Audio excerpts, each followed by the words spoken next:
Yes, bana, hii ni exclusive interview na Ebitoke. Ni muda mrefu sana alikuwa kimya kwenye kiwanda cha burudani cha hapa nyumbani Tanzania, lakini leo amerudi na tunaenda kufahamu mengi sana kuhusiana na nini ambacho kilitokea na mpaka sasa amewezaje kuvuka hapa mpaka leo tunamwona yuko imara. My sister, mambo vipi? Safi, habari? Uko vizuri? Niko sawa kabisa. Unapendeza. Na uzuri unachangia kakaangu. Usiniambie. Kabisa, mi pisi. Unasema? Mi pisi. Okay. Pisi ambayo sizeeki, yani maji yale yale. Kwa nini una umri gani?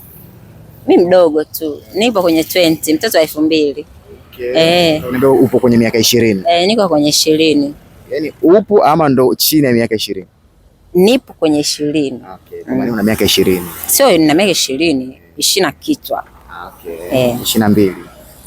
Ongeza kidogo. Tufanye 5 basi. Umo na mbele na kuendelea. Okay. By the way, hongera sana. Leo umezungumza hapa na waandishi wa habari, lakini pia Magari Empire ni familia yako mpya kama ambavyo umeweza kusema. Ulikuwa kimya kwa muda mrefu sana na tunafahamu matatizo ambayo yalitokea. Tuliona videos, pictures na vitu kama hivyo. Kwa Mtanzania ambaye anakutazama leo, naamini shabiki yako ana furaha kubwa sana na natamani kufahamu kilichotokea na uliwezaje kupambana nacho mpaka leo uko hapa. Kilitokea na vile Watanzania wanavyoona ndio ilivyokuwa, japo haikuwa vile direct moja kwa moja, lakini mimi watu ambao nawashukuru ni watu ambao waliweza kunisupport na kuweza kunitoa kwenye hiyo changamoto niliyokuwemo. Naishukuru polisi ya Mtwara, kina Dr. Sam, nashukuru kanisa yangu pia ambao iliniombea mpaka mimi nikaweza kukaa sawa. Na hapo unavyoniona nimeokoka. Okay. Umeokoka kabisa yani? Umeokoka kabisa. Okay. Sawa. Maswala yalikuwa mengi sana, wengine wakaingiza maswala yako na maswala ya kichawi, wengine wakasema Ebitoke aliiba mume wa mtu, kwa hiyo mwanamke mwenyewe alienda kamroga na vitu kama hivyo. Kuna issue zote za kishirikina zilihusika kwenye kufanya mpaka situation iliyokuta kutokea? Ni kweli issue za kishirikina zilikuwepo, lakini sio kama inavyosemekana kwamba mimi niliiba mume wa mtu. Sehemu niliyopata matatizo ni sehemu ambayo nilikuwa nimeenda kufanya kazi. Lakini watu ambao niliwakuta ndio watu ambao hawakuwa na lengo nzuri au mimi kuendelea kufanya ile kazi. Kwa akawa wamefanya ili kunitoa tu pale kwenye ile sehemu ili nisiendelee kuwepo. Maana ni watu ambao wana mambo yao personal kikweli, lakini sikuiba mume wa mtu wala nini, ila tu walitaka kuniua kwa sababu issue ile kuwepo, walitaka nife, walitaka nipotee nisiwepo. Wao walikuwa na lengo lao. Lakini namshukuru Mwenyezi Mungu kwa sababu yeye hakutaka na wala hakupanga kama wao walipopanga. Mpaka sasa hivi ni mzima, naongea, niko salama kiakili na akili zangu timamu, kimwili na mwili wangu sawa, yani niko sawa.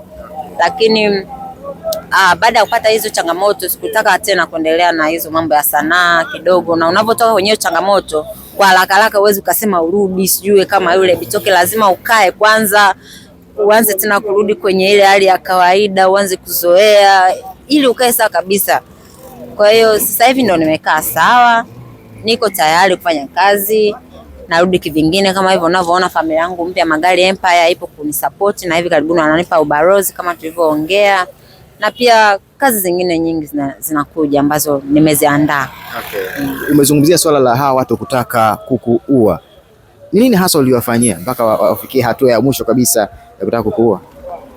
Ni kazi niliyokuwa nimepewa, nakwambia. Kwenye hiyo kazi nilikuta kuna changamoto nyingi. Sawa, unajua unavyopewa jukumu, wewe kama unataka ili wote mpate, inapokuwepo kazi, mkiwa mnashirikiana, kila mmoja kuna jinsi anavyoona. Kwa mimi nilipewa kutangaza kitu ili tupate, kwa sababu kila mtu alikuwa anataka kupata zile asilimia. Kwa mimi ninavyoleta utaratibu huu, wale waliopo hawataki. Kwa hiyo ni kama vile tulikuwa tunavutana. Kwa hiyo ile kuvutana, wao sijui akafanyaje, hawakunitaka uwepo wangu pale.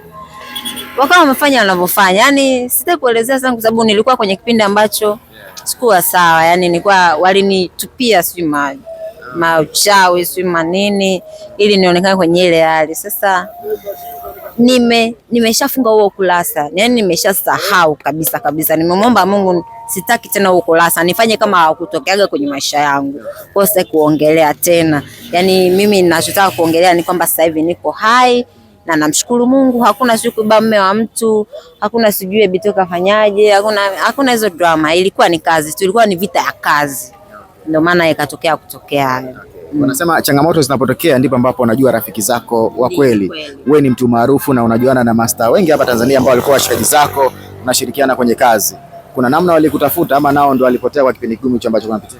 Unapokuwa mtu maarufu sio kwamba hata kama maarufu anakujua ndio kwamba atakuwepo kwenye changamoto zao. Kama tunavyoona mastaa wengi wanaopitia changamoto wanaokuja kuwasaidia ni Watanzania.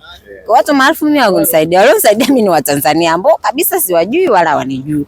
Ndio watu ambao wamekuja kunisaidia, na watu wangu wa karibu kina Kitenge, kina Keshaz Matumbo, kanisa langu UCC, kina Dr. Samu wa Mtwara na polisi ya Mtwara, kina Miladi na familia yangu, ndio watu ambao walikuwa kwa ajili yangu mpaka ninakuwa sasa hivi, na hiyo timu yangu mpya, management yangu na mpenzi wangu, ndio watu ambao walikuwa. Hao wengine si mastaa, si marafiki wote. Kuna namna una ujumbe wa kuambia mastaa kwa situation ambayo ilikukuta, kwa sababu na mimi sasa hivi mtakutana mnachekeana kinafiki na nini? Mimi kwa kweli sasa hivi hata nikutana na star chekeana kinafiki. Sio kwamba tunachekeana kinafiki. Kila mtu ni kwamba anajaribu kusimama kwenye nafasi yake, kujifanya kama analinda brand, lakini sisi wote ni binadamu.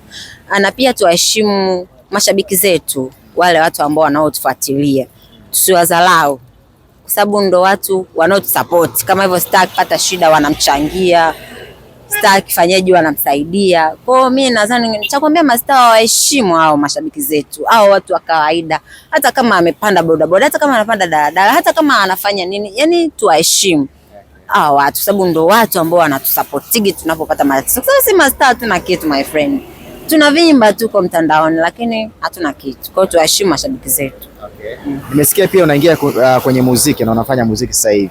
Wasanii wa kike wapo na wanafanya vizuri, kuna kina Zuchu, kina Nandi na wengineo. Umejipanga vipi kupambana na hawa wasanii wa kike A-list ambao sisi tunafahamu? Mimi sijajipanga kupambana na Zuchu wala Nandi mimi naingia kebitoke tu. Mimi sipambani, nitafanya kwa nafasi yangu ambayo nilionayo, na mashabiki zangu wao wakiamua kunipambanisha ni wao, lakini mimi nitasimama kwa nafasi yangu. Kuna story inasemekana kabla wewe kupata haya matatizo ambayo yametokea hapa nyuma, ilikuwepo kwamba ilitokea kuna situation ulikuwa uamini kabisa kwenye comedy, mpaka ikafikia time ukakata tamaa kabisa, mpaka kupelekea uanze sasa kuamua kufanya kazi ya kusafiri kwenda huko Lindi, mpaka matatizo yakakukutia huko. Kuna ukweli wote juu ya hii story kwamba kuna kipindi ulikata tamaa kuhusiana na comedy? Hapana, sio kama nilikata tamaa. Mimi ni mwanaharakati, sawa, na kama nafasi hivyo ambayo ilitokea kwamba tukafanye kazi itakuwa hivi, tukaingia makubaliano mazuri ambayo yalinipa mimi maamuzi ya kusema ngoja niende kwanza nisimamie hichi kitu. Lakini nilivyokuwa pia kule nilikuwa nafanya comedy, yani nilikuwa nafanya comedy kule na posti, hata ukifuatilia nilikuwa nafanya kipindi niko kule nasimamia kazi, lakini pia naendelea kupush, kwa sababu mimi Bitoke sio lazima niwe Dar es Salaam tu ili nifanye comedy. Nikiwa popote duniani naweza nikafanya comedy.